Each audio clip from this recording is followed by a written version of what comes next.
ఉంటుందిలేండి, ఎందుకంటే మీరు షార్ప్ అన్నారు కాబట్టి. ఓకే, ఇక్కడ ఇంకొక షార్ప్ స్టూడెంట్ ఉన్నారు మనతో పాటు. ఎస్, మిస్టర్ రాణా గారు రోజు షార్ప్నర్తోనే అసలు షార్పెన్ చేసుకుంటూ ఉంటారు ఆయన బ్రెయిన్ని. ఎస్, చెప్పండి, మీరు ఆ రోజుల్లో కంబైన్డ్ స్టడీస్ ఎలా చేసేవాళ్ళు, ఎవరితో చేసేవాళ్ళు? కంబైన్డ్ స్టడీస్ అంటే సోలోగా చదవలేదండి, కంబైన్డ్ ఎక్కడ వస్తుంది? ఎప్పుడైనా సరే మనలాంటి స్టూడెంట్స్ సోలోగా ఏం చదవలేరు, ఎవరో ఒకళ్ళని పెట్టుకోవాలన్నమాట పక్కన. నేనండి కంబైన్డ్ రామ్ చరణ్తో చేసేవాడిని. కంబైన్డ్ బాగా కంబైన్డ్ స్టడీస్ చేశాను. ఎలా ఉండేది ఆ కంబైన్డ్ స్టడీస్? అంటే ఎంతవరకు అంటే అంతవరకు చదువుకున్నామండి ఇద్దరం. అది ఎంతవరకు అంటే పంజగుట్ట వరకా లేకపోతే? లేదు, యూసఫ్ కూడా వరకు అండి. ఓకే, అంటే ఆ చదువుల్లో ఎప్పుడైనా గోడ దూకడాలు అలాంటివి కూడా ఏమైనా జరిగాయా? లేదు, దూకడాలు లేదండి. అంటే కిటికీ ఎలా దూకుతాడు రాణా గారు? పట్టరా ఆయన కిటికీలో? యాక్చువల్లీ కరెక్ట్, అది కరెక్టే అండి. ఎందుకంటే కంబైన్డ్ స్టడీస్ అని చెప్పి కిటికీ గ్రిల్ తీసేసి బయటికి దూకేసి వెళ్ళిపోయేవాళ్ళం. వావ్. సో ఏదో ఒకటి స్టడీస్ వల్ల ఒకటి ఉపయోగపడింది మనకి. కిటికీలు తీయడం ఎలా తెలుసు? కార్పెంటరీ నేర్చుకున్నానండి. Very good, very good. అంటే స్టడీస్ వల్ల ఏదో ఒక ఉపయోగం అయితే ఉండాలి కదా. ఓకే, సో ఇప్పుడు ఇండస్ట్రీలో ఒకవేళ కనుక వీళ్ళు టీచర్స్ అవుతే ఎవరు ఏ సబ్జెక్ట్ చెప్తే బాగుంటుందో ఒకసారి మీరు చెప్పాలి మాకు. పిక్చర్ నెంబర్ 1, రామ్ చరణ్ గారి పిక్చర్ వేయండి అమ్మా. రామ్ చరణ్ ఏ సబ్జెక్ట్ చెప్తే మంచిది అదర్ దెన్ యాక్టింగ్?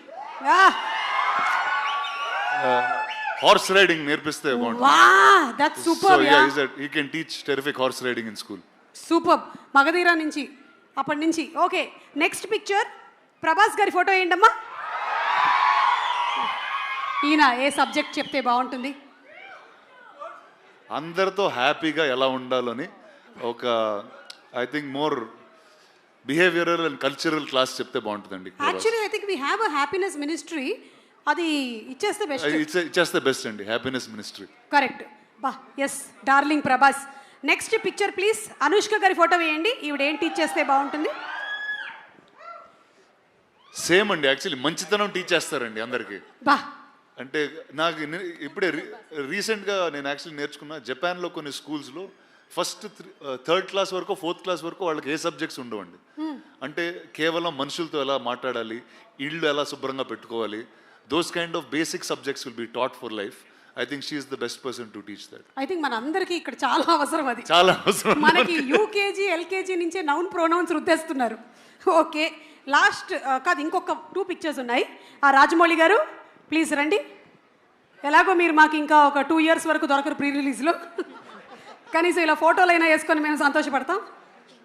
అన్ని సబ్జెక్టులు చెప్పే ఒక టీచర్ ఉంటారు చూడండి, సాయంత్రం ట్యూషన్కి వెళ్తాం, అదే ఆయన.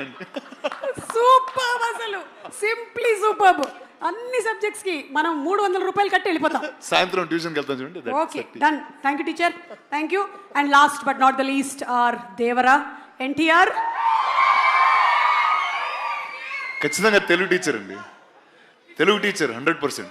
తారక్ కన్నా తెలుగు ఇంకెవరు నేర్పిస్తారు చెప్పండి? So I think Tarak will be the best Telugu teacher. ఇందుకనే మీరు సినిమాల్ని ప్రొడ్యూస్ చేసి ప్రెజెంట్ చేస్తున్నారు. ఒక్కొక్కళ్ళకి ఎంత కరెక్ట్గా ఇచ్చుకోవాలో అంత కరెక్ట్గా ఇచ్చారు కదా అసలు బిరుదులు. అండ్ అంతేకాకుండా ఎప్పుడు ఈ సినిమాని ఎక్కడ మలుపు తిప్పాలో చూపించింది కూడా మీరే రాణా గారు. అంటే తెలుగు సినిమా ఈ రోజున విజయకేతనం ఆస్కర్ వరకు వెళ్ళింది అంటే you were the first person who identified it and took it and marketed Telugu films. So thank you so much. Thank you. You have been truly a teacher for many people. ఇంత చిన్న వయసులోనే చాలా పెద్ద బాధ్యతలు వచ్చేసాయి, ఏం చేస్తాం, తప్పదు. ఒక్కసారి సరిపోదా శనివారంతో సూపర్ డూపర్ హిట్ కొట్టి, అసలు ఈ రోజు శనివారం కాదు కాబట్టి మనం బతికిపోయాం, కానీ what a terrific performance Nani చూసేసా నేను. సింప్లీ సూపర్, అసలు ఇరగ తీసేశారు. సో ఇప్పుడు ఈ సినిమా అంతా కూడా about human relationships and maths కాబట్టి మీకు బెస్ట్ స్కోరింగ్ సబ్జెక్ట్ ఏంటో చెప్పండి. Special English. స్పెషల్ ఇంగ్లీషా? అంటే తెలుగు లేకపోతే స్పెషల్ ఇంగ్లీష్ ఉండేది కదా? అక్కడ ఏం రాసినా నడుస్తుంది, కథలు రాయాలి.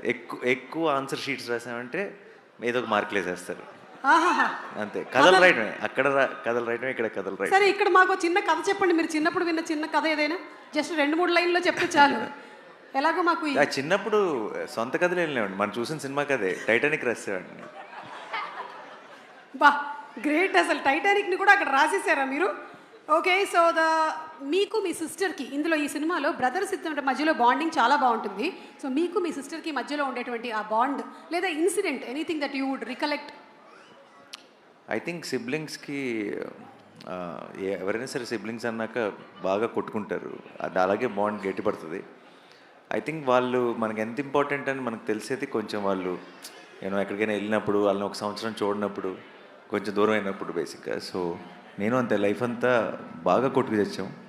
ఆ తర్వాత అది చదువుకోవడానికి యూఎస్ వెళ్ళినప్పుడు సడన్గా ప్రేమలో అసలు సిబ్లింగ్ అంటే ఏంటి, తను మిస్ అవుతున్నానని, సో అవన్నీ స్టార్ట్ అయ్యింది.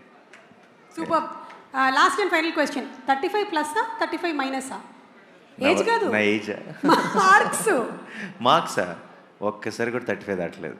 అంటే జస్ట్ ఇట్లా అస్సలు పొరపాటు. వీటి పాపం నేను సినిమా చూశాను, వీడు అందరూ అన్ని మాటలు అంటుంటారు కదా, వీడు నాతో కంపేర్ చేస్తే వీడు బ్రిలియంట్. వీడు